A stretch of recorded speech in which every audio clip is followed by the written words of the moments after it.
a todos y todas. Un gusto recibirlos en esta aula, en este congreso, cuarto congreso de Administración Pública de la Asociación Argentina de Estudios de Administración Pública, justamente. Y en esta oportunidad vamos a presentar un panel o varios disertantes. Yo soy Federico Dávila, director de la Maestría en Administración Pública de la Universidad de El Salvador. Soy licenciado en Comercio Internacional, especialista en Relaciones Internacionales. Soy miembro secretario del Consejo Directivo Nacional de la Unión del Personal Civil de la Nación y vicepresidente primero de uno de los 8 sindicatos globales por rama de actividad, que es la Internacional de Servicios Públicos. Una internacional que nuclea a 30 millones aproximadamente de trabajadores públicos de 154 países y aproximadamente 700 sindicatos de la administración pública. Me acompaña Juan Pablo Romero, que es el coordinador académico de la maestría, es licenciado y máster en Administración Pública, además de varias cuestiones más. Andrea Cruselli, que es la asistente técnica pedagógica de la maestría, licenciada también en Recursos Humanos y máster en Administración Pública. Y la licenciada Susana González, docente de la maestría y psicóloga, especialista en coaching, si no me equivoco. Buenísimo, buenísimo. Así que bueno, entre los 4 vamos a presentar.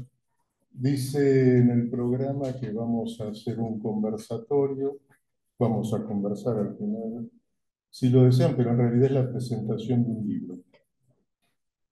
un libro que se llama Una Administración Pública Perfectible y construyendo servicios públicos de calidad.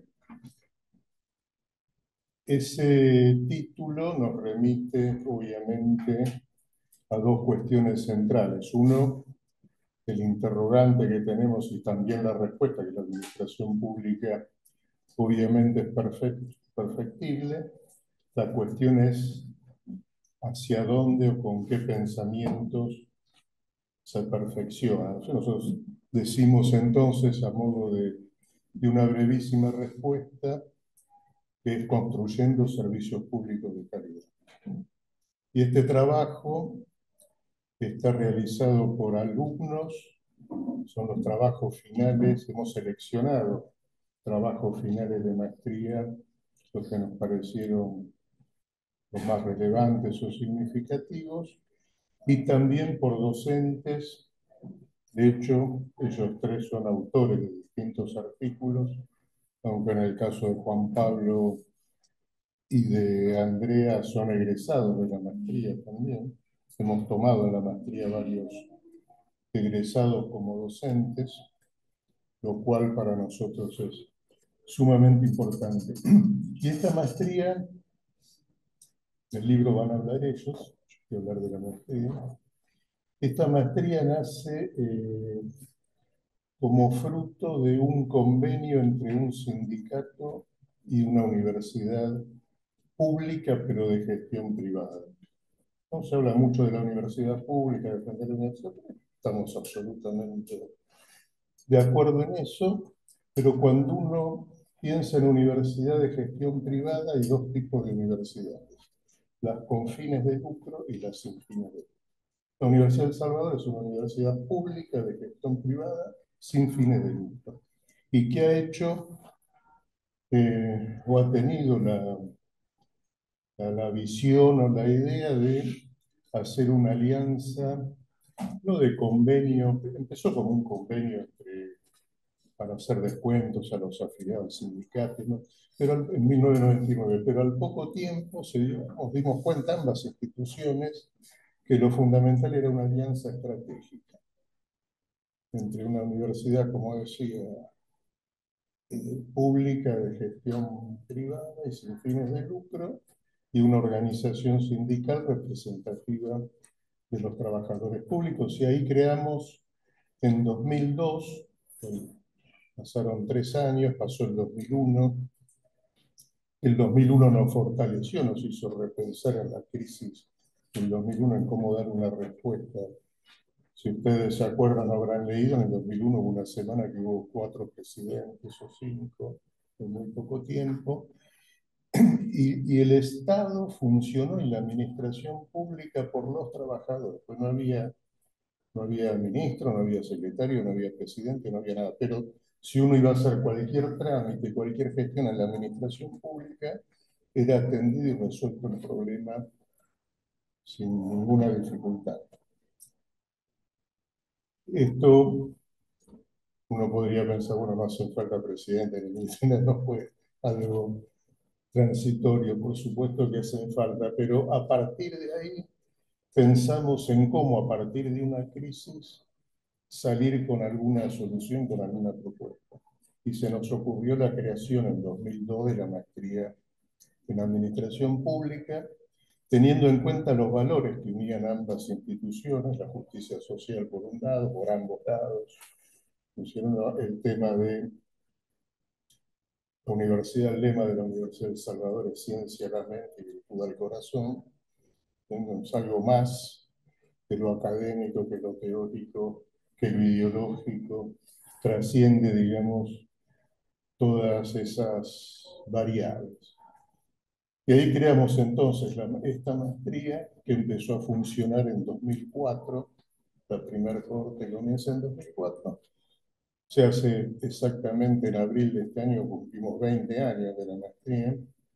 Posteriormente creamos también como un apéndice la diplomatura en Administración Pública, ambas primero presencial, hoy a distancia, ambos aprobados por la CONEAB, por el Ministerio, bueno, por la CONEAB la maestría, ¿no? La diplomatura no necesita eso, pero aprobadas por el Ministerio de Educación, por la universidad, etcétera, y han pasado ya casi 600 estudiantes en los distintos, algunos todavía están cursando, otros no dieron la tesis y demás, pero hemos contribuido a la formación ya en este tiempo de 600 funcionarios públicos. No hubo solo dos, ayer estábamos recordando con los profesores en la cena, solo dos alumnos que no eran, previo a ingresar a la maestría, que no eran funcionarios o empleados públicos, ¿verdad? Pero eran sí que querían incluirse en la política, insertarse en la política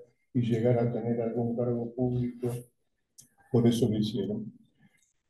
Así que estamos muy satisfechos por eso. Estamos muy satisfechos porque un objetivo nuestro era el debate, la reflexión, generar un espacio de debate, de reflexión de los distintos temas, y lo hemos logrado. Este libro es una expresión de eso, y hemos logrado debatir temas, voy a decir los títulos porque son largos, pero hemos hablado de las múltiples crisis que hay hoy en el planeta, tanto la crisis que hubo de la salud y todo el sistema de salud que afectó obviamente a la administración pública y donde los trabajadores fueron los principales actores para resolver esos problemas. El tema de la crisis, otras crisis como la pobreza, por ejemplo, las migraciones que están absolutamente vinculados a la pobreza porque la gente migra, la guerra, las crisis de las guerras también. La gente migra básicamente por cuestiones económicas, por no tener laburo y por escaparse de una guerra. Y después los que generan las guerras no aceptan, no admiten a los que se escapan de la guerra que ellos mismos generaron o del hambre que generaron las grandes corporaciones multinacionales, por ejemplo, ¿cierto? El sistema financiero, lo que a nosotros nos gusta llamar la oligarquía financiera internacional, que genera una serie de dificultades, de desigualdades muy grandes. Hemos tratado también que en uno de los artículos creo que se menciona el tema de los paraísos fiscales, la evasión, la ilusión fiscal, y cómo esos recursos no ingresan a las arcas del Estado, ¿no es cierto?, y a la administración pública para lograr mejores políticas públicas, mejores servicios de calidad, mejores salarios para los que tienen que prestar esos servicios, etcétera. Hablamos también sobre la crisis de gobernabilidad, tanto a nivel global, la cuestión del multilateralismo y la crisis que tiene el multilateralismo que no puede resolver los gobiernos globales anteriores, ya sean unipolarmente o bipolarmente, no han resuelto ninguno de estos conflictos, los han agravado. Por lo tanto, hoy estas crisis que hay de la energía, las guerras, los recursos y demás hacen que eso esté en crisis y que se esté proponiendo un nuevo gobierno mundial multilateral. Hay crisis de gobernabilidad democrática. En uno de los paneles no sé si ya pasó, lo iban a plantear. ¿Cómo? La pregunta que nos hacemos, ¿cómo si la democracia es el gobierno del pueblo? Entonces hay gobiernos que no son democráticos, ¿no? Porque si no gobierna el pueblo, o el gobierno o el Estado actúa en contra de los intereses de ese pueblo, no sería democrático, según la definición clásica de los griegos, ¿no? Otros dirigentes hablaron de que en Argentina, por ejemplo, que la verdadera democracia es aquella que el gobierno hace lo que el pueblo quiere y defiende solo el interés del pueblo. Desde esa perspectiva, que coincide con lo que planteaban los griegos, hay gobiernos que no serían democráticos. Pero bueno, hay más temas que estamos debatiendo, no me quiero exceder, quiero dejar el lugar a colegas, pero de esto se trata, de un espacio de reflexión, de debate, de formación, de generar recursos para la administración pública que estén a tono con los problemas que hay en la actualidad. Y no queremos, si bien hablamos de teorías y de demás o de ideologías, queremos estar muy vinculados a la realidad, tanto en Argentina como en el mundo, y debatir temas actuales que nos vayan preparando para afrontar los nuevos desafíos. Así que bueno, dicho esto, el libro, el libro obviamente es un aporte, una contribución a esas ideas. Bueno, presentate también si querés, sí. Con mayor amplitud. Bueno, tenemos un libro para darles cuando termine. Bienvenidos.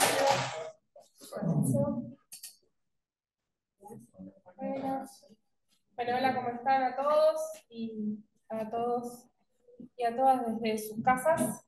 Mi nombre es Andrea Curselli, soy egresada de la maestría en Administración Pública de USAL, hoy docente, adelante, y asesora docente de empleo público, gestión del capital humano y de análisis político y políticas públicas de la maestría. Adelante.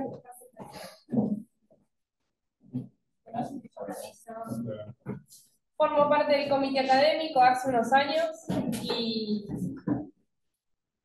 también trabajo y colaboro con todos los docentes en lo que tiene que ver con la asesoría pedagógica y técnica que nosotros ya como maestría y también con la visión de Federico de que se venía a un mundo más, digamos, virtual, una educación más virtual, muchos años antes de la pandemia empezamos a trabajar para que desde todas las provincias y de todos los países pudieran acceder con este sueño, pudieran acceder a nuestra maestría. Por suerte nos agarró la pandemia listos, preparados ya, teníamos todo y pudimos seguir adelante gracias al trabajo que se había realizado años atrás y dimos rápidamente acceso a todos los alumnos a la maestría. No perdieron ni un solo día de clases, como sí pasó en otros lugares. Y también orgullosa estoy de que fuimos la primera maestría en la universidad, tampoco, digamos, el primer posgrado en la universidad que certificó ante CONEAU la maestría a distancia. Así que estamos certificados, ya después fueron certificándose otros, pero fuimos punta de lanza para que esto se llevara adelante. Y ahora me pongo el sombrero de quien escribió el artículo. Mi artículo habla de un organismo que se llama la Defensoría del Público de Servicios de Comunicación Audiovisual. Es un organismo que no sé si muchos conocen, es un organismo nacional que se creó por una comisión bicameral. Lo crea la ley de medios, en realidad la ley 26.522, y depende específicamente, es un organismo autárquico, pero depende de que su defensor o defensora lo nombre una comisión bicameral. ¿A qué me refiero con una comisión bicameral? Una comisión que represente tanto a diputados como a senadores. Bueno, este organismo, vuelvo a repetir, no es muy conocido, la Defensoría del Público, no del Pueblo, de Servicios de Comunicación Audiovisual, ya lleva más de 10 años en conformación. Hoy se encuentra en una situación particular, es que está intervenido, porque ya se culminó los 4 años la anterior defensora, que fue Miriam Lewin. Tal vez a Miriam sí la conocen porque es más conocida, antes fue Cintia Ottaviano. La primera defensora fue Cintia Ottaviano, luego el organismo estuvo acéfalo, tuvo una intervención que fueron de unos años, luego comienza la gestión de Miriam Lewin, termina la gestión de Miriam Lewin y nos vuelven a intervenir, digamos, vuelven a intervenir el organismo, hoy yo no estoy trabajando ahí, pero vuelven a intervenir el organismo por X razón. Yo en particular no hablo del organismo en sí, sí, hablo del organismo, pero no de su gestión hacia la afuera, sino de su gestión hacia la adentro, porque ¿cuál es mi interés? El empleo público. El estatuto el personal de la Defensoría del Público se rige por un estatuto específico de la Defensoría del Público, que es, su origen fue en el 2014. ¿Cómo crean este estatuto? Es un Frankenstein. Tiene un poquito del estatuto del Congreso, de la 24600, y un poquito del CINEP, del Convenio Colectivo de Trabajo General. Un poquito de los dos y de la ley marco. Es como que tiene un poquito de cada cosa. ¿Por qué? Porque tiene una estructura dividida en niveles y en grados, pero bueno, no los quiero aburrir mucho en tecnicismo, pero mezcla un poco de lo que dice el estatuto de la 24600 con lo que dice el CINEP. Entonces, a la larga empieza a generar contradicción. ¿Qué pasa? Pasaron 10 años y la carrera administrativa de los empleados nunca fue reglamentada. Está en el estatuto, pero no fue reglamentada. Entonces, ¿qué sucede? No hay progresión, no hay ascenso. ¿Por qué? Porque si bien en el Congreso no dependen de las evaluaciones de desempeño, porque en la práctica no se realizan, acá sí dependían de la evaluación de desempeño y de la capacitación. Entonces, la gente no progresaba, no ascendía y se vio su situación profesional vulnerada y como trabajadores públicos vulnerada. ¿Qué se hizo? Se empezaron a hacer resoluciones en donde, bueno, pasaron tantos años, damos la promoción a tantos agentes, bueno, les damos tantos certificados de capacitación, parche, parche, parche, parche, parche, parche, pero nunca se reglamentó. El año pasado se llevó una reglamentación sobre la evaluación de desempeño, bastante avanzada. Se llegaron a hacer algunas evaluaciones, pero no quedó la evaluación especificada en el estatuto, sino que también vuelve a salir como un parche hasta tanto se reglamente la evaluación de desempeño en la Defensoría del Público de Servicios de Comunicación Audiovisual. Entonces, lo que yo hago es, bueno, era en su momento trabajadora pública, voy a crear la carrera administrativa. Voy a crear esa evaluación de desempeño. ¿Cómo la pienso? La pienso a través de la Carta Iberoamericana de la Función Pública, del CLAR. ¿Qué dice la Carta Iberoamericana de la Función Pública? Que los trabajadores públicos tienen que ser capacitados y evaluados a través de competencias. Para eso tiene que haber un perfil de competencias. ¿A qué llamamos a competencias? A las habilidades que traemos, que nos formamos y que llevamos al ámbito laboral. Del saber ser, del saber saber, del saber hacer.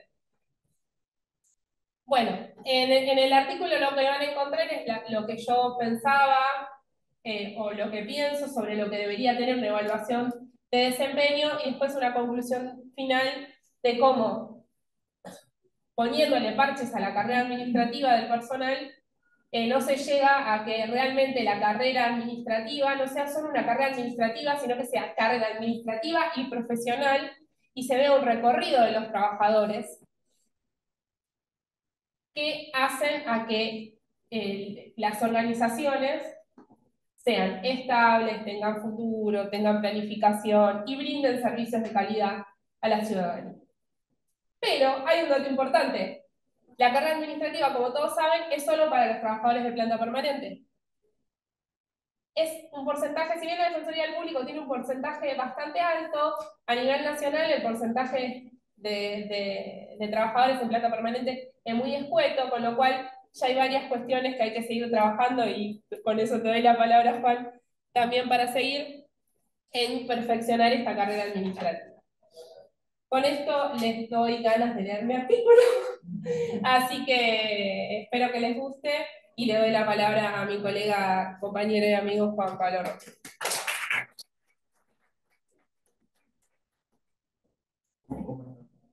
Bueno, volvimos a la presencialidad. Como bien les decía Federico, nosotros tanto la maestría está aprobada de forma presencial por Coneado y también de forma virtual. Veo que se aprueba como si fuera una carrera diferente y obviamente que nosotros la empezamos a trabajar por suerte antes de la pandemia. ¿Sí? Eso nos ayudó mucho a poder tener la continuidad con los alumnos y no a que sean solamente clases sincrónicas, sino que también tengan una plataforma y haya clases asíncronas. Bueno, mi nombre es Juan Pablo Romero, como dijo Federico, yo soy el coordinador de la maestría y de la diplomatura también. También fui alumno de la maestría, en mi carrera de base soy licenciado en Administración Pública y magíster en Administración Pública, y doctorando en Ciencia Política, bueno, porque no terminé la tesis, ¿sí? Pero bueno, a uno le apasiona lo público y en el tiempo me he especializado en lo que es empleo público. Yo aproximadamente estuve vinculado a la Administración Pública Nacional, prácticamente este año se van a cumplir 30 años, lo que sería una vida previsional, ¿sí? Por ahora, vamos a ver, esperemos, por lo menos en cantidad, digamos, de años de aporte, ¿no? Y siempre, bueno, a través del tiempo me fui especializando en lo que era empleo público y me tocó, tuve la suerte de participar en la elaboración de los principales convenios colectivos de trabajo, como por ejemplo, por ahí si los conocen, los de la Administración Pública Nacional, uno de los principales es el SINEP, el Sistema Nacional de Empleo Público. De los principales en cuanto a cantidad de trabajadores, ¿sí? Es el, dentro de lo que sería el convenio colectivo general para la Administración Pública Nacional, que hay más de 30 convenios sectoriales, este es el mayoritario de la Administración Pública. Después participé en otros convenios como el del INCA en su momento, cuando se le dio mucha importancia al cine nacional. Yo en ese momento era asesor de empleo del subsecretario de Gestión Pública, ¿sí? Y también en algunos profesionales de salud, y vi los inicios, lo que pasa que se demoró mucho más ese convenio, de lo que era el personal civil de la Fuerza Armada, que es el segundo mayoritario de la Administración Pública Nacional. Y como decía Federico, este libro, si bien es producto de docentes y la alumnos también, muchos también de graduados, y es producto de un poco de sus tesis. Obviamente que no están sus tesis en el libro, porque si no se imaginan que sería muy extenso, ¿sí? Deberíamos tener por lo menos un libro por cada autor. Pero por lo menos es una síntesis de lo que fueron investigando. Yo, en mi caso, en lo particular, investigué y siempre fui hacia ahí, más allá me especializo en empleo público, en algunas cuestiones que tienen que ver con la profesionalización del empleo público y más que nada en lo que es la capacitación de los trabajadores públicos nacionales, ¿sí? La verdad que se hace desde muchos aspectos, porque nosotros también como una universidad privada, pero jesuita, ¿sí? Desde el convenio con el sindicato, yo también pertenezco soy director de la obra social de UPCN, ¿sí?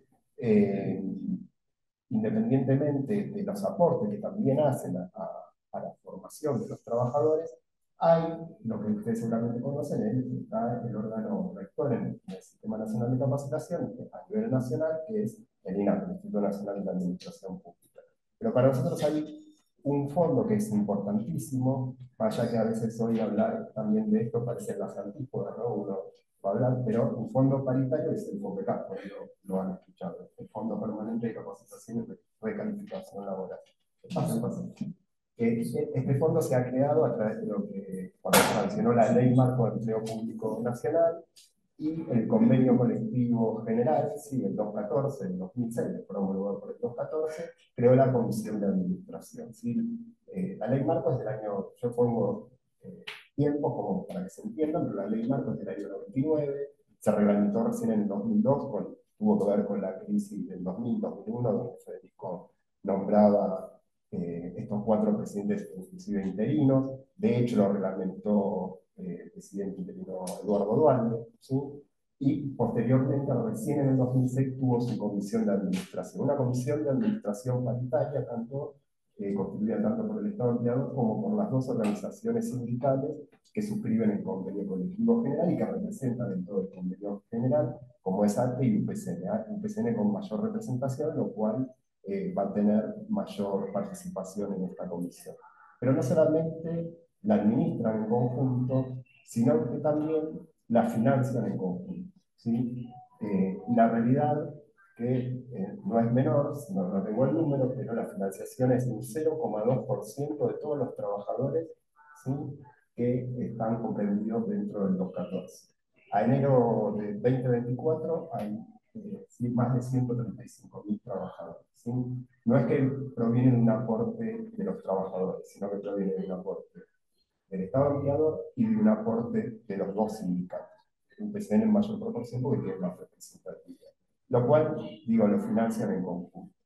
Y la realidad es que este financiamiento y este fondo, obviamente en el tiempo, cada día se fue fortaleciendo más, fue trabajando muchísimo con las universidades, tanto privadas como públicas, inclusive fue más allá de las carreras tradicionales como la ciencia política, la administración pública, fue insertando especializaciones, ¿sí? Por ahí también diplomaturas, también maestrías, pero más focalizadas en lo que era lo público, ¿no? Se iban a la administración financiera y empezaban, o yo por ejemplo me toca con Susana también, damos en otras universidades, que por ahí hoy estamos de moda las diplomaturas, por ahí no sé, recursos humanos, pero guiado hacia el sector público. O sea, antes uno solamente lo encontraba dentro de lo privado y después por ahí tenía que hacer algún curso, alguna especialización más en lo público.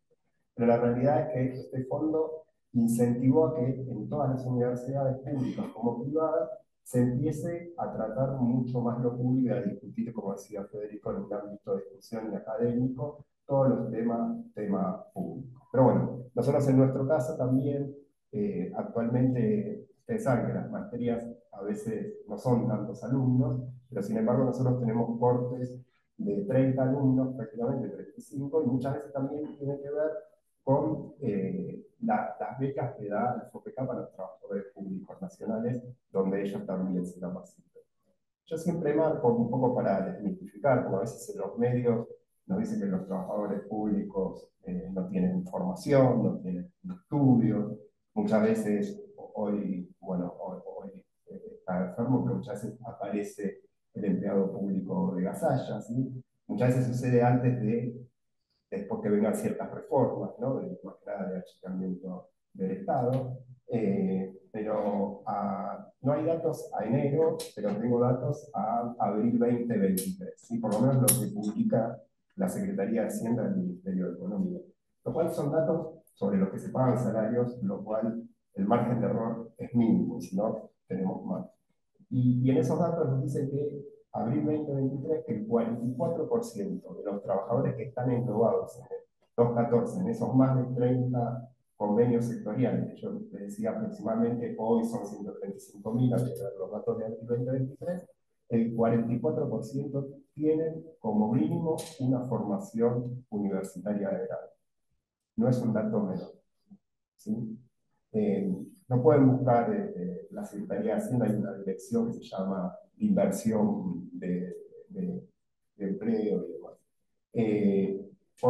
Esperemos que sigan publicando, en general hacen información trimestral y es bastante actualizada. Nos deben el segundo trimestre de este año, pero bueno, a enero tenemos información, no es menor a veces en lo que es empleo público, muchas veces la información no está disponible, ¿sí?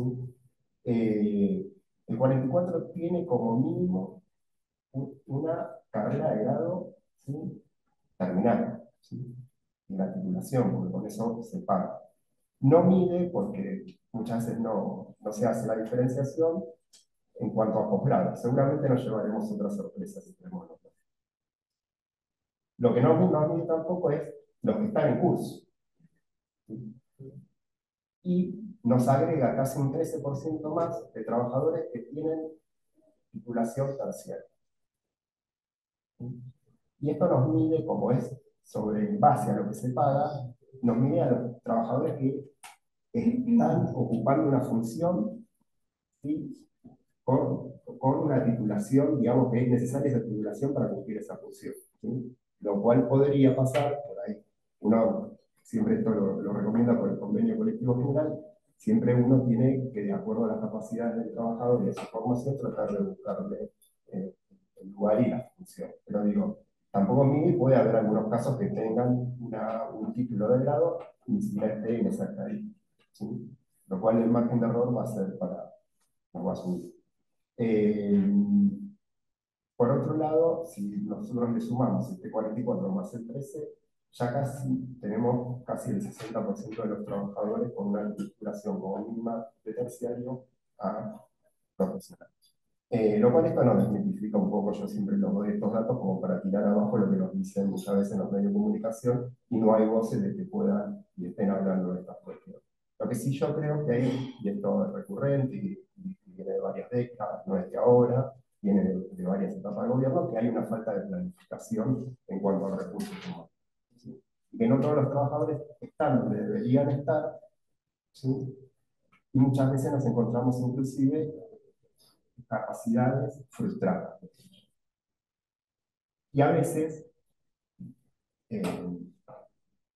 Andrea mencionaba, el tema contractual no sucede, como voy a poner el caso, el principal convenio colectivo de trabajo sectorial, que es el CINEC, que tiene 69.000 trabajadores a datos de enero 2024, casi el 70% de los trabajadores está contratado para, esto, por ahí lo conocen, el artículo 9 del anexo de la Ley Marco de Empleo Público Nacional, contratado para cumplir funciones transitorias o estacionales. Y a veces nos encontramos con trabajadores que tienen 17 años de antigüedad, 20 años, y uno dice, con diferentes modalidades, porque dicen que el artículo 9, cuando se reglamentó, empezó en el 2002 con la reglamentación, con una resolución 48 de gestión pública, es un contrato totalmente leonino a favor del Estado, con una cláusula de exención de un mes para otro sin pago de indemnización alguna, ¿sí? Claro, y nos encontramos, primero que estacionales no son, y transitorio no pareciera serlo. Y la ley marco no nos dice, o no nos da una limitación en cuánto uno puede estar contratado. Sí nos da una limitación el convenio colectivo general en cuanto a un tope contractual con respecto a la planta permanente, que es del 15%, y yo estoy hablando que supera el 70%. Pero no dice cuánto uno puede estar contratado bajo esa modalidad. Pero si uno hace analogías con otras normas de empleo, y empleo público también, y no debería pasar los 4 o 5 años. ¿Sí? Lo cual deberían ser de planta permanente. Y de hecho, nosotros, a ver, como principio ordenador de la función pública, tenemos un principio que es la estabilidad del empleo público. Yo sé que esto suena hoy, estamos en la antípoda de lo que a veces no digo, con las políticas que hoy hay, pero nosotros tenemos la estabilidad en el empleo público. No solamente es un principio ordenador, sino es un derecho constitucional, ¿sí? El artículo 14 de nuestra Constitución Nacional. Es un principio internacional que nosotros, como Andrea mencionó, la Cátedra Americana de la Función Pública, es uno de los principios que también nosotros suscribimos. ¿Sí? Eh, y los únicos que tienen carrera administrativa, ¿sí? Son justamente los trabajadores que tienen estabilidad y que están en la planta. Ahora, y por otro lado, yo les estoy diciendo que, ojo, esto no es de ahora, viene de acá. ¿Sí? Por diferentes, una multiplicidad de factores que lleva muy largo tiempo poderlos explicar. Pero yo un poco, si quieren el artículo, también hay una, si bien es una síntesis de lo que es la investigación, hay una explicación sobre esto. En eso lo voy a invitar a después a que lo. Pero, pero la realidad es que los únicos que tienen carrera administrativa son los trabajadores con estabilidad y de planta permanente, y necesitamos de esa estabilidad que tenga el trabajador, que tenga sus funciones condicionadas por las normas y no por lo que le diga alguien en lo que debe hacer, porque le pueda rescindir su contrato. ¿Sí? Más allá que muchas veces esos trabajadores que tienen 15, 20 años se han sentido seguros y se han sentido con estabilidad sin tenerla al principio, entre comillas, pero la realidad es que deberían estar en la planta permanente y tener una carrera administrativa. Si no estamos diseñando carreras administrativas, en este caso, para un 30% del trabajo. ¿Sí? Lo cual muchas de estas problemáticas, por ahí no lo mencioné, pero mi artículo es un largo camino hacia la profesionalización del empleo público, ¿sí? Me refiero al empleo público nacional. Igual estas situaciones, si ustedes van mirando, se van replicando también en la ciudad, en las provincias, y no es algo solamente del empleo público nacional. ¿Y por qué pongo un largo camino? Yo hago un análisis y cuando yo esta investigación la empiezo ya desde mi carrera de grado, después de la maestría, aparte de cuando puse el doctorado, uno obviamente la va actualizando, lo va transformando, le va encontrando similitudes, comparaciones también con otras provincias o con otros países. Eh, pero yo empiezo a analizar más o menos las reformas administrativas, cómo fueron afectando a la profesionalización y específicamente a lo que era la capacitación de los trabajadores públicos. Pero obviamente la capacitación es un punto. Digo. También yo, las recomendaciones, hablo de todo esto, ¿no? De esa irregularidad contractual, ¿sí? Que necesitamos trabajadores de planta permanente. Hablo inclusive de que hay que fortalecer, bueno, ya que está muy fortalecido, ahora a veces hay contramarcha por ejemplo, el Fondo Permanente de Capacitación y Planificación Laboral. Hay que tener, por lo menos para lo que es el CINEP, si bien el CINEP surge en el 2008 como un convenio colectivo sectorial, eh, seguimos aplicando regímenes de capacitación anteriores de lo que por ahí algunos de ustedes lo recuerdan, lo que era el SINAPA. ¿Sí? Bueno, necesitamos un nuevo régimen de capacitación, un nuevo régimen de capacitación que asegure o que por lo menos avance en lo que es la profesionalización. ¿Sí? Y que esté acorde justamente a los nuevos convenios, no que sean reglamentaciones de anteriores, que no podamos muchas veces aplicar. Pero yo empiezo a analizar reformas de la década del 50 y cómo fueron afectando tanto a la capacitación como a la profesionalización en la administración pública nacional, con los diferentes gobiernos de dictaduras militares, que tuvimos muchos tiempos cegados por dictaduras, como también de los gobiernos democráticos, donde a veces hay avances, a veces hay retrocesos, muchas veces todas estas reformas administrativas están cegadas por achicar o hacer ajustes dentro del Estado. dentro de cuando vuelve la democracia, Alfonsín también tiene muchos intentos en poder profesionalizar la administración pública nacional. Uno no es el único, pues son pocos, también fue el proyecto de los administradores gubernamentales. A mí me ha tocado trabajar con administradores gubernamentales, hoy quedan prácticamente 70. De hecho, tuve la suerte de participar durante el gobierno de Alberto Fernández, pero lamentablemente no lo concretó, en un nuevo proyecto que era de innovadores gubernamentales. ¿Sí? Hacía prácticamente 30 años que no se abría una corte y la idea era que esto estaba encima financiado por el BID, por el Banco Interamericano de Desarrollo, pero había una idea de volver a trabajar sobre nuevas cortes. Hoy lo iban a llamar innovadores gubernamentales, lamentablemente no se dio. A ver, no va a ser al todo, ¿sí? Pero sí va a ser un puntapié. Pero un puntapié que tiene que ser a largo plazo, ¿sí? Y aporte. El tema es que muchas veces continuamos sin ese tipo de política. Pero bueno, Alfonsín, como decía, volviendo al inicio de la democracia, digamos, después de la última dictadura militar, Alfonsín tuvo intentos, pero sin embargo también tuvo retiros voluntarios, tuvo política de. Bueno, ni hablemos dentro del gobierno que le siguió, de Carlos Menem, que aplicó todo lo que era reformas de primera generación, de segunda, ¿sí? De primera generación, recuerden que fue con el consenso de Washington, se habían aplicado a finales de los 80 en Europa, y más que nada tenían que ver con no solamente el achicamiento del Estado, sino la privatización de los servicios públicos, ¿sí? Que yo creo que muchas de esas políticas hoy las seguimos todavía, de alguna forma, nos sigue afectando a la administración. Desregulación de los mercados, ¿sí? Pero bueno, y en ese momento la dotación de personal se bajaba de un 35 a un 34% de lo que era la administración pública nacional, más allá de la transferencia, ¿no? También de la educación, de la salud y demás, que muchas veces transfería a las provincias y sin los recursos. ¿Sí?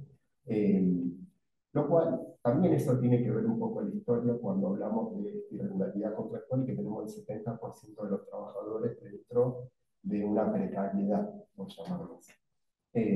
Porque si bien en ese momento, con esa reforma de primera generación, se tomó el compromiso de que no haya ingreso en la administración pública nacional. Y encima, y está comprobado, ¿sí?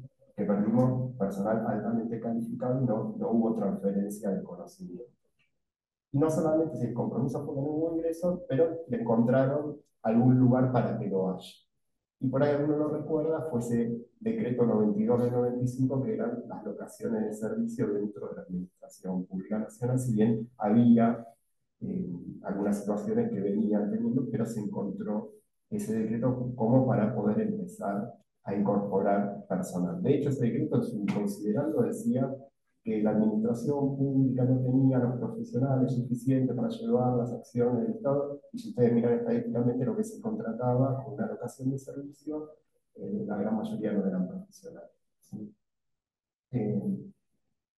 Ahora, ahí el Estado no pagaba ni cargas patronales, ni se hacía cargo de nada, el trabajador pagando un monotributo y encima, supuestamente, sin una relación de dependencia. Y un poco cuando surgió ese artículo 9, vino a salvar esas locaciones de servicio y hubo allá por el 2004, 2005, una política del Estado Nacional que decía que a los organismos, a las jurisdicciones de los organismos descentralizados les decía, bueno, si necesitan de esa prestación de servicios en forma paulatina, deben empezar a pasarlos a una relación de dependencia. Esa relación de dependencia justamente la. Para eso no fue suficiente, no alcanzaba. Lo siguiente que tener la planta. Obviamente hubo avances y contraavances. A veces yo creo que el Estado tiene esta falta de planificación y yo he trabajado en gestión pública y a veces sucede. Y sucedió que a veces trabajaba a prueba y error, ¿sí? O sacaba ciertas medidas que después se daban cuenta que no funcionaban, pero bueno, yo creo que hay otros factores. No solamente tenemos irregularidad contractual y a muchos trabajadores, digamos, de forma estacional o transitoria, cuando están mucho más años de lo que sería una transitoriedad, sino tenemos también, yo creo, entre muchos problemas, otro de los problemas. Y a mí me ha tocado ocupar un montón de cargos con función ejecutiva. Los cargos de función ejecutiva, si los conocen, en realidad son cargos de carrera, no son cargos políticos. ¿Sí? Los cargos políticos uno los ve hasta prácticamente un nivel de subsecretario de Estado. Y después pueden tener personas de confianza, como es el personal de gabinete y demás. Ahora, los cargos con función ejecutiva, básicamente, si están nombrados, son en un ministerio, un director general, nacional, simple, puede ser un coordinador, siempre y cuando esté nombrado. Por ahí un organismo descentralizado se llama diferente, pero son equivalentes. ¿Sí? Lamentablemente, prácticamente fueron muy pocos los que se han concursado. Los cargos de función ejecutiva no vienen desde la ley marco o del SINAPA, vienen ya desde el SINAPA con el decreto 994 del 91, o sea, desde el 91. Pero lamentablemente fueron los menos los que se concursaron. Y en general se designan con una designación transitoria. Y tiene otra problemática, que no solamente le hace la excepción, sino todos, muchos, yo qué sé, en el Congreso yo lo conozco a Eduardo Rosales, hemos trabajado juntos y todo, él también ha ocupado un montón de cargos y digo, cumple todos los requisitos para cumplirlo. Pero no en todos los casos es así. Y no solamente, muchas veces ustedes miran las designaciones, no hacen solamente la excepción al concurso, sino que hacen la excepción también a los requisitos mínimos para ocupar ese cargo. Sin embargo, les va a decir, esto considerando que tiene la idoneidad para ocupar ese cargo. Pero bueno, ya lo ponemos en duda, ¿no? Porque ni siquiera cumple los requisitos mínimos para ocupar ese cargo, o sea, de formación, de experiencia laboral y demás. Esto es un problema. Y si supongamos que cumple con todos los requisitos, otro de los problemas es que se ve condicionado en su función, porque esa designación transitoria de cada 180 días puede caer en cualquier momento. Bueno, esto también afecta, ¿sí? Pero hay muchas cuestiones que van afectando, ¿sí?, a poder profesionalizar la administración pública nacional. Independientemente de todas estas reformas administrativas, que por lo menos uno ha pasado a investigar, yo, a ver, también uno se especializa y ha trabajado mucho en lo que es la negociación colectiva. De hecho, uno cree en la negociación colectiva y cree que el acuerdo de las partes, obviamente, ese acuerdo después se puede llevar mucho mejor a la práctica.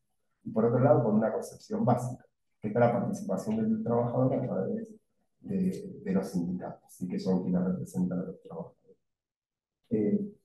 Bueno, en el artículo también van a tener todos los aportes que se fueron haciendo a través de la negociación colectiva. Para la administración pública, si bien ya la negociación colectiva, el primer convenio colectivo de trabajo general del año 99, y la primera ley de negociación colectiva, la única que la regula la negociación colectiva de la administración pública nacional, del año 92, para nosotros es más reciente la negociación, más allá que ya aparece hace muchos años. Entonces tuvo que ir fortaleciendo en el tiempo. A veces con avance, a veces con retroceso. Y hoy por ahí nos encontramos en una situación que en algunas cuestiones parece que se quiere retroceder. Pero la negociación, la verdad es que dio muchos aportes, y uno de los grandes aportes fue lo que le hablaba antes, que era el FOPECAP, ¿sí?, este Fondo Permanente de Capacitación. Por otro lado, como en el año 99 surgió el primer convenio colectivo general, en enero del 99, porque alguno lo recuerda, como lograron el decreto 66 del 99, cuando surge la ley marco y deroga el régimen jurídico básico de la función pública, la 140, la ley marco se sanciona en septiembre del 99, donde ya estaba y existía este primer convenio colectivo. Y lo cual la ley marco se la consideró una ley convencionada, que daba el marco regulatorio mínimo del empleo público nacional, ¿sí? Y también daba derechos, previsiones, etcétera, de obligaciones de los trabajadores, pero en cuanto a derechos, la ley marco que va a decir que no es taxativa y que los derechos se pueden ampliar a través de la negociación colectiva. Y cuando yo renegocio un nuevo convenio, y esto uno lo tiene hoy que explicar más que nunca, es para sentarme a renegociar un convenio que supere o que tenga mejores derechos para los trabajadores. A ver, Y cuando uno piensa en una carrera y piensa en mejores derechos de los trabajadores, lo que está justamente es pensando en los trabajadores, y esto lo va a decir el prólogo del convenio, que es lo más importante, el convenio general. Porque en base al prólogo se enuncian los principios que después se interpreta todo el convenio. Y va a reconocer que los miles de trabajadores y trabajadoras que componen la Administración Pública Nacional hacen a la eficacia y la eficiencia de los servicios públicos que le da a la ciudadanía en general, y va a decir, y a los sectores, y en particular a los sectores más postergados. Esto es primordial. Si yo quiero profesionalizar la administración pública y quiero que los trabajadores públicos nos den servicios, como decía Federico, de calidad, que sean eficientes y eficaces, no importa que vayamos a déficit, siempre y cuando cumplamos nuestra finalidad, que no es el lucro, es justamente el bien común, ¿sí? Ahora, lo que importa es que seamos eficientes y eficaces, ¿sí? Ahora, en eso tenemos que pensar a los trabajadores, primero que tengan estabilidad, que tengan una carrera administrativa, y el convenio va a decir si inclusive va a hablar de la profesionalización en la Administración Pública Nacional de los trabajadores públicos y la dignificación laboral de ellos. Muchas gracias.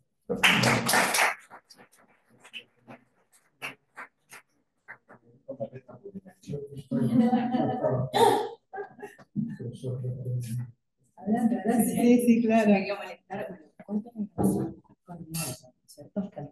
Sí, falta, sí. Está perfecto. Sí. Sí, para asegurarme eso, si tenemos, Bueno, buenas tardes, gracias por estar. Nuestra participación se la debemos a la invitación al Congreso, se la debemos a la USAL que ha hecho lo posible para que nosotros estemos acá, y la idea es compartirles con ustedes el libro. A mí me toca hablar, quizás hacer un repasito de todos aquellos docentes que no están y que son parte del libro, y poder contarles un poco el contexto en el cual se maneja la maestría. Pero antes de esto, hay algunas personas que sé que son de la Administración Pública Nacional. ¿Hay de la Administración Provincial? Bien. De Buenos Aires, no de provincia. Bien, bien. Bueno. Digo, como para identificar el público. Municipal, bien, bien. Pero todos más o menos tenemos la misma problemática, lo que nos fue contando, nada nuevo para ustedes, con distintos números de leyes y decretos.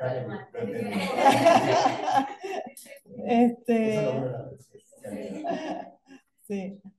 Uy, no me funciona. A ver. Yo tengo que hacer dos cosas. Bien. El libro cuenta con 2 prólogos, 15 artículos, y algo que vinieron contando mis colegas es que el libro está escrito por quienes formamos parte de la parte docente y egresados de la maestría, con lo cual tiene un valor agregado, un extra para nosotros, que la verdad que acompañar en el proceso de formación a una persona que vaya estudiando y ver que concluye y avanza y sigue progresando, es un logro personal. Tienen el título, todo, pero también es un logro nuestro. Bueno, yo tomo estas palabras que son del prólogo, que las toma el decano, que las trae de San José de Loyola, y dice que el amor se ha de poner más en las obras que en las palabras. Bueno, el libro es nuestro amor puesto en una obra, es lo que nosotros amamos la docencia, amamos la administración pública. Entonces, para nosotros tiene un fuerte valor el libro. Y contarles que no es el primer libro que escribimos, es el tercero, con lo cual ahí les estoy dando una puntita más de que nos gusta escribir. Además de que a Juan Pablo le gusta hablar mucho, a nosotros nos gusta escribir. Contextualizar en el marco de que algo nos traía Federico, nos contaba en qué maestría, en qué universidad se da la maestría. Yo cuando empezaba a mirar, bueno, ¿cuál es la misión que tiene la USAL? Linkeé, porque vieron ahora todo, uno lo busca rápidamente, lo que está. Y la universidad tiene como misión esto que dice acá: adquirir conocimientos para que el desarrollo trascienda la búsqueda del éxito profesional, es decir, nos supere desde lo individual y tienden a promover el bien común y multiplicar esfuerzo en el ámbito de la promoción humana, de modo tal que toda persona conozca la alegría que proviene de la dignidad de su propio desarrollo. Entonces decía, ¿qué nos diferencia la misión de la USAC con lo que nosotros tenemos en la administración pública? No importa el nivel, el bien común. Es decir, todos estamos acá para el bien común y la USAL nos dice esto: el servicio de la individualidad puesta al servicio del otro. Es decir, nosotros estamos pensando en el otro, estamos pensando en la ciudadanía. Federico nos decía, en el 2001, con la crisis que hubo, el Estado se sostuvo en función de que nosotros, individuos integrantes de la administración pública, no pensábamos en nosotros mismos, sino en continuar prestando servicio. ¿Qué nos pasó en la etapa de COVID? El Estado siguió funcionando, los servicios, todo, no sé si hay gente de salud acá, pero salud estuvo al tope de todo esto. O sea que nosotros, la USAL con su misión y el Estado con también su misión, es esto, ¿sí? Trascender lo individual y llegar al bien común para que podamos crecer entre todos. Bien. Digo, la maestría, ¿qué tiene? ¿Cómo está compuesta? Salvo dos integrantes que no eran, lo mencionaron antes, no eran integrantes del Estado, del empleo estatal, eran privados con aspiraciones a llegar a formarse y a integrar el Estado. Quiere decir que tanto los docentes como los alumnos somos de trabajadores y trabajadoras del Estado Nacional. Entonces yo digo, bueno, acá hay pura práctica, ¿sí? Esto no es un ámbito netamente académico y teórico abstracto en la maestría, sino que todo aquello que nosotros conversamos lo llevamos al aula y el aula nos devuelve desde la experiencia, desde el hacer, de lo cotidiano, porque estamos viendo una ley o un tema de capacitación o lo que nos toque y lo ponen en práctica. Al otro día lo ponen en práctica, al otro día lo traen. Entonces, esto es lo que yo decía, la pura práctica. Esto de, bueno, los integrantes de la maestría, docentes o alumnos, todos pertenecemos a la Administración Pública Nacional. Hoy en día todos, estas dos personas que mencionabas antes eran una de las primeras cortes. Conocemos desde adentro las debilidades, fortalezas y oportunidades que nos brinda la administración pública, entonces esto también es bueno para la retroalimentación de lo que se produce en la práctica, en el estudio. Y el valor agregado que le estamos dando a la maestría y lo que yo entiendo que se están llevando las personas que la cursan, es esto de ponerlo en práctica, llevarlo. Nosotros, junto con Karina Trivisono, dictamos una materia dentro de la maestría que es ética pública. Y buscamos siempre de que nos devuelvan algo escrito. Un trabajo enorme para las que somos docentes, que hay que leer un montón de trabajo, pero esto es rico porque buscamos que nos traigan lo cotidiano que tienen en su lugar de trabajo, tomado desde lo teórico que llevamos. Y vemos todos los días o todas las veces que nos toca dictar la materia y leer los trabajos prácticos, estamos viendo la historia que tienen en sus trabajos y esto que trae, que yo decía, las debilidades, fortalezas y oportunidades que se les brindan. Así que bueno, a mí me parece que esto es importante destacar dentro de la maestría para que, les estoy entusiasmando para que piensen en hacer. Bueno, nuestro tercer libro, yo lo que planteaba era, bueno, acá hemos tenido la oportunidad de venir tres personas que hemos escrito algo, pero hay muchos artículos y hay algo que nos centra, que nos une, desde los distintos temas. Federico traía también a colación al principio esto de pensar en cómo la administración pública o una política pública es esto de intervenir o controlar, fiscalizar el lavado de activos. Hay un artículo que habla de ello y lo que nos dice es trabajador, trabajadora pública cumpliendo una política pública de control de lavados de activos para que justamente no se digamos, no pierda el Estado en este sentido. La implementación de políticas públicas de esparcimiento, cómo el Estado está presente a través de, acá hay un artículo concretamente de la aplicación de los clubes sociales, de cómo llevar el Estado a esto del esparcimiento, porque no todo es teoría, no todo es megas estructuras, sino también estamos presentes en aquello más pequeño, más cotidiano, más palpable, como puede ser algunas actividades en los clubes deportivos. Y también lo tenemos en terreno, esto de la política de asistencia. Hay un artículo, es decir, todos estos temas que yo estoy mencionando acá están volcados en artículos dentro del libro. La política pública de asistencia, como el Estado es asistencialista en el momento en que lo requiere, en que hay que bajar a terreno, hay que llevarlo lo social y la asistencia a las personas que la están requiriendo. La carrera administrativa, acá lo trajo Andrea, lo trajo Juan Pablo, la necesidad de que nosotros tengamos una carrera administrativa, y los que no tenemos, yo soy nacida en los 90 dentro del Estado, es decir, parte de la reforma que traía. En algunos momentos en la administración se desarmaba, pero por el otro lado se armaba con organismos que no formábamos parte de la administración pública porque nos metieron con la ley de contrato de trabajo. Entonces empezamos a hacer estos híbridos sin ningún derecho. Yo decía, yo no tengo ningún derecho, solo estoy llena de obligaciones.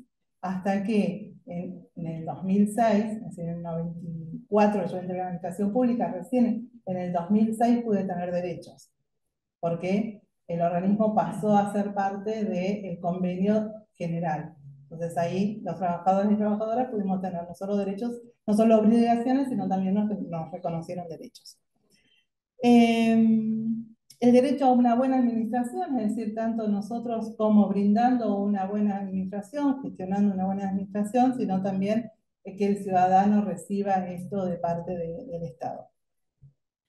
Las nuevas tecnologías, hoy con Andrea participábamos de otra charla y todo lo que tenga que ver con la inteligencia artificial, con la digitalización, con todo lo nuevo, lo tecnológico que nos invade, no nos tenemos que achicar, sino enfrentar a esto, y bueno, hay artículos abordando esta cuestión dentro de la administración. La transmisión de experiencia y conocimientos, esto me toca un poquito, habla de quienes tienen muchos años de experiencia en la administración pública y pueden llegar a hacer la transmisión del conocimiento.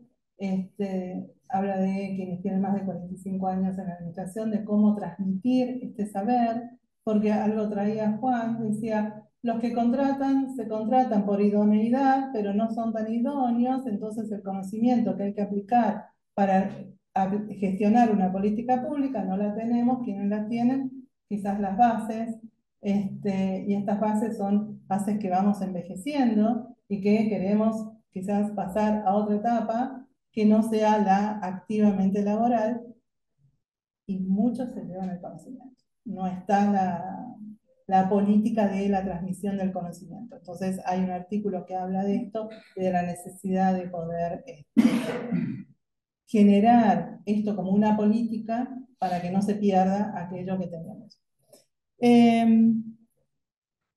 Un artículo que habla de la violencia laboral, o mejor dicho, hay dos. Creo que uno es el primero y el otro es el último, que habla de justamente el abordaje de la violencia laboral y cómo está plasmado en nuestro convenio. Y esto es posible hablar de este tema, y es posible hablar de muchos de los temas que están planteados en el libro, porque lo primordial es la negociación colectiva. sin negociación colectiva, todo esto no sería posible. No serían posibles nuestros salarios, no sería posible nuestra formación, no sería posible nuestra carrera, nada de esto que no se discuta entre quienes formamos parte o quienes representan a trabajadores y trabajadoras y quienes están representando al Estado, a los intereses del Estado. ¿Qué tienen en común todo esto? Porque es acá donde yo decía, bueno, todo esto, ¿qué es lo que nos une? ¿Qué es lo que tiene un nexo? Bueno, sí, todos pasamos por la maestría, sí, ok, muy bien, tenés un punto. ¿Qué más tienen en común? Yo lo que veía, no me digan que no me va a salir ahora, ahí está. Tienen en común el ser humano, la humanidad puesta acá, ¿sí? Entonces, todo esto nosotros hablamos de trabajadores, mujeres y varones, trabajando en la administración pública, conociendo y viendo cómo podemos implementar las políticas y cómo no nos achicamos cuando la adversidad se nos presenta, sino al contrario. Bien, hablé de todos, ahora voy a hablar un poquito del artículo que tenemos, que forma parte del libro, que junto con Karina Trivisono lo escribimos, es contarle la experiencia que tuvimos en la Administración Pública Nacional sobre un convenio internacional y cómo lo hicimos a través de un espacio de negociación colectiva, que es la Comisión de Igualdad de Oportunidades y de Trato, que somos paritarias, que es una institución, un instituto paritario que se sienta representantes del Estado empleador y representantes de los trabajadores a discutir temas de igualdad de oportunidades y de trato. Si no lo conocen, invito a quienes son de la Administración Provincial y Municipal a que busquen el decreto 214 del 06, es nuestro convenio colectivo general. El título 9 habla de esto. Digo porque es importante porque a través del convenio internacional de la OIT, el 190, lo que nos trae es que Argentina ratificó un convenio internacional, que este convenio habla de la violencia y el acoso en el mundo del trabajo, y que el convenio de la administración pública, que es el primero que se ajustó a esta norma internacional. Digo, hay alguien que ya hicimos punta de lanza. Al ser una ley, lo que está haciendo es obligando a los estados y a las empresas a adecuar todos sus marcos normativos en función de este convenio.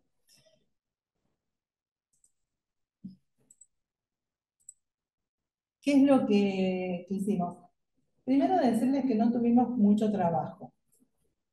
¿Por qué? Porque el convenio del 2006, el que rige a la administración pública, es un convenio que ya tenía un montón de cosas que trae el convenio internacional.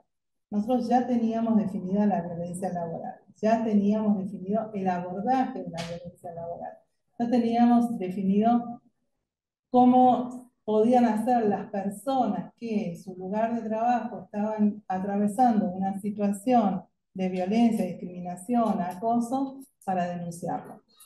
Todo esto lo teníamos desde el 2006. Celebramos que en el 2019 la OIT trae un convenio y empiezan a hablarse masivamente, mundialmente, de este convenio y de la necesidad de hablar de ambientes libres de trabajo. Ambientes libres de violencia, ambientes laborales libres de violencia. ¿Qué es lo que nosotros hicimos en esta adecuación? Porque fue justamente esto. Reforzamos el concepto del principio de la no discriminación y la violencia, es un principio ordenador que lo van a ver atravesado a lo largo del convenio. Transformamos o reforzamos el concepto de el derecho a un ambiente libre de violencia y se transformó en una prohibición para el empleador de discriminar o violentar a las personas que forman parte del empleo.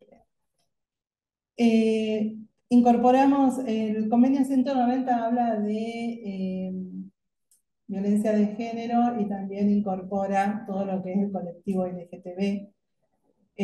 Nosotros actualizamos nuestro convenio en ese punto, porque si bien, imaginen que en el 2006 teníamos un convenio a nivel administración pública, en el 2010 se firmó, por ejemplo, o salió ratificada la ley de matrimonio igualitario, es decir, mucho tiempo después, entonces el convenio había quedado como un poco desactualizado en ese sentido. Entonces hicimos lo mismo que con la ley de identidad de género, hicimos una adecuación en términos normativos, pero conceptualmente ya estaba incorporado. Y también empezamos a plantear el tema del trabajo junto con otra comisión paritaria, que es la de Medio Ambiente Trabajo, que esto seguramente es más habitual conocerlo en cualquier ámbito de las condiciones de trabajo, abordar todo lo que tenga que ver con los riesgos psicosociales. Entonces, esto es así a nivel global. Y a nivel particular, el tema del abordaje de la violencia, lo que hicimos fue definir o redefinir algunas cuestiones, porque antes nosotros entendíamos que la violencia era una cuestión de jerarquía, es decir, solo podía ser denunciada aquella persona que tenía la responsabilidad o un cargo jerárquico. Hoy en día con el convenio 190 eso no sucede, entonces lo único que hay que chequear es que tenga una relación laboral vigente. Eso ya para nosotros es suficiente. Y se ratificó el concepto de que sea una falta grave, porque esto, frente a una falta grave, ¿qué es lo que se hace? Una investigación sumaria, se investigan los hechos y los hechos pueden desencadenar en la desvinculación de la persona del empleo. Bueno, listo. En eso resumí la definición, la tramitación sumaria y otra cosa que le dio competencia a esta comisión paritaria es hacer el seguimiento de las denuncias que se reciben. No sé cómo estamos de tiempo, pero bien. Yo les decía que el libro contenía dos prólogos. El primero, que fue escrito por el entonces decano de la universidad, y el segundo prólogo escrito por el secretario general del PCN, Andrea Rodríguez. Para el inicio tomé el primer prólogo, para terminar tomo prestadas palabras del segundo. Y lo que dice ahí es que para tener un Estado ágil y moderno, capaz de afrontar y dar rápidamente sus mejores respuestas, y para encarar eficazmente desafíos, se debe tener como eje principal el ser humano. Esto que yo les marcaba, que está presente en todos los artículos que forman parte del libro. Y yo agrego y tomo prestado el tema de lo que dice la tapa de nuestro libro, que esto es posible, nos va a permitir construir servicios públicos de calidad. Bien, con esto, nada más, agradecerles. Y bueno.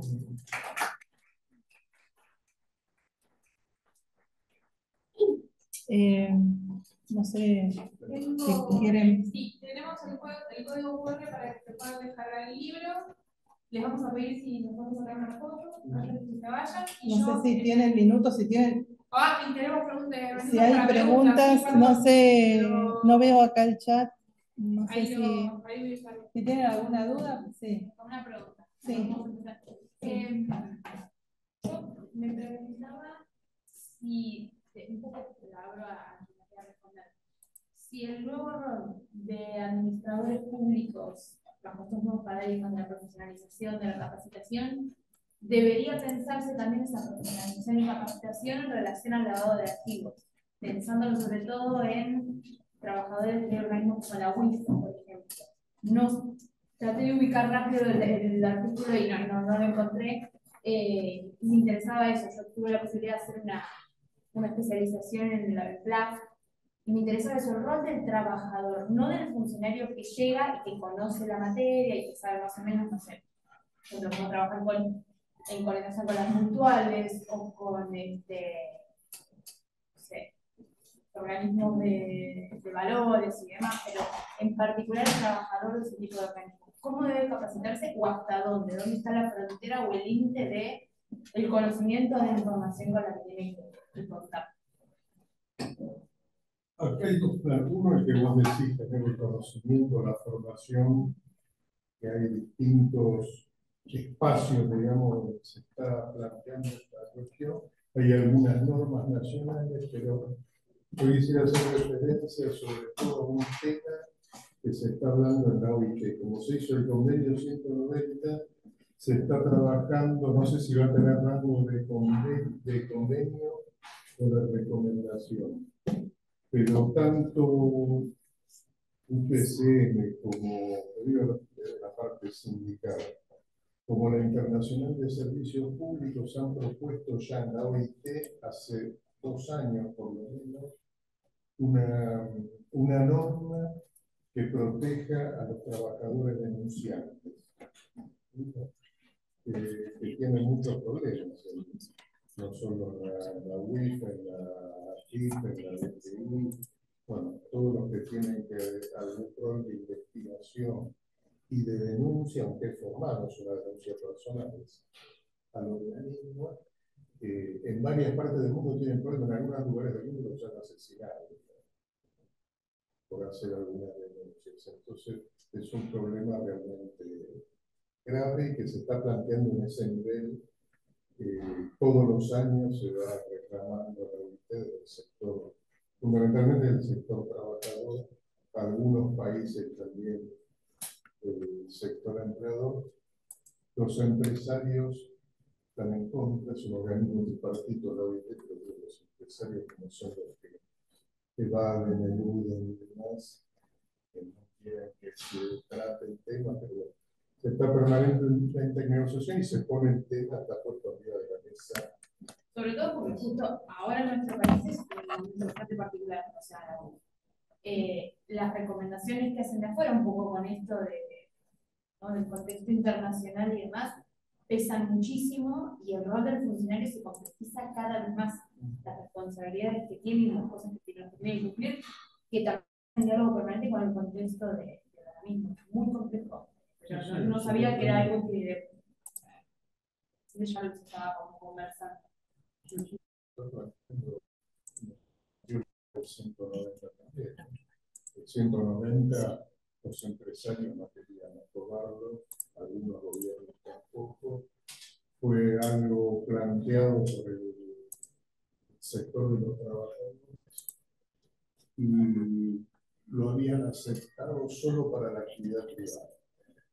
Gracias a la acción de este sindicato global que lo mencionaba, se incluyó a los empleados públicos también.